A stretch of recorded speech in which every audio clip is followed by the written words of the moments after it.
I feel like today it's kind of like the trend we've seen. Some rain here and there, but it's not been too bad. No, not an all-day washout, but here's where I'm a little concerned. The fact that the sun is starting to peek out once again.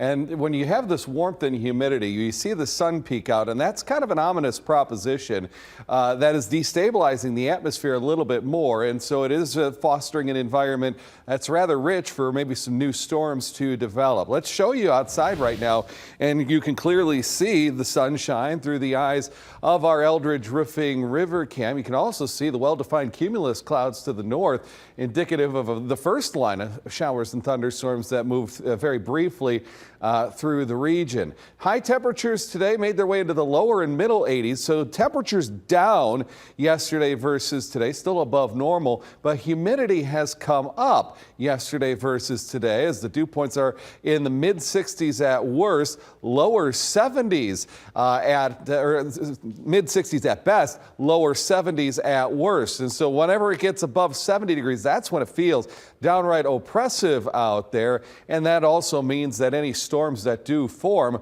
could very well be very heavy rainfall producers. Winds out of the south-southeast here at about 10 miles per hour, give or take a few on either side of the spectrum. But those will shift to the west-northwest. And so the humidity that's around right now will drop considerably here as we go throughout the night tonight, and more so into tomorrow. And then humidity a non-factor all the way through the weekend. But in this very warm, soupy air mass, we've seen some thunderstorms develop rather quickly, and there is a severe thunderstorm that is nearing southeastern Whiteside County and southwestern portions of Lee County. That's one that we're going to have to watch. That probably poses the greatest risk for severe weather, at least in the short term. But obviously, as they continue to lift north-northeastward, the entire state line will at least get in on the act for the possibility of some stronger storms. So this has our short-term attention.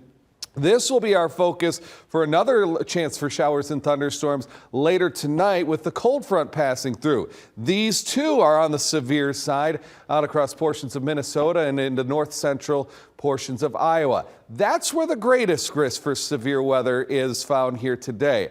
Those storms should be in a weakening phase as they reach us here overnight tonight, but still there will be at least enough of an environment in place that could support some strong to severe thunderstorms. Not worried about tornadoes this go around, but quarter-size hail and 60-mile-per-hour wind gusts are at least a mentionable possibility. The first storms, though, will be scattered, and not all of us will see them. The greater chances for showers and storms arrive here as we get closer to the early morning hours. And again, though, you see they'll be in very much a weakening state.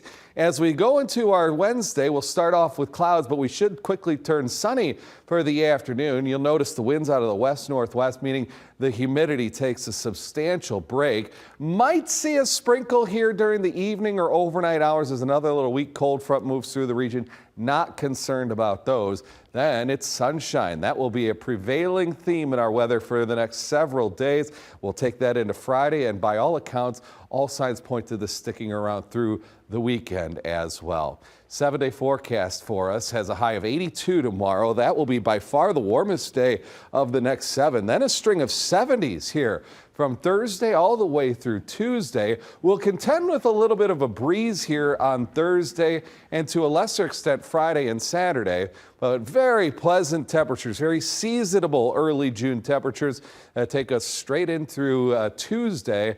Now our 10-day forecast, Mike and Anna Marie, takes us through the first 2 days of OSD, which kicks off in 9 short days. We'll give you the lowdown on that forecast coming up in just a few. All right. Almost hear the music and taste the taste right now. There you go. All right. Thank you, Mark.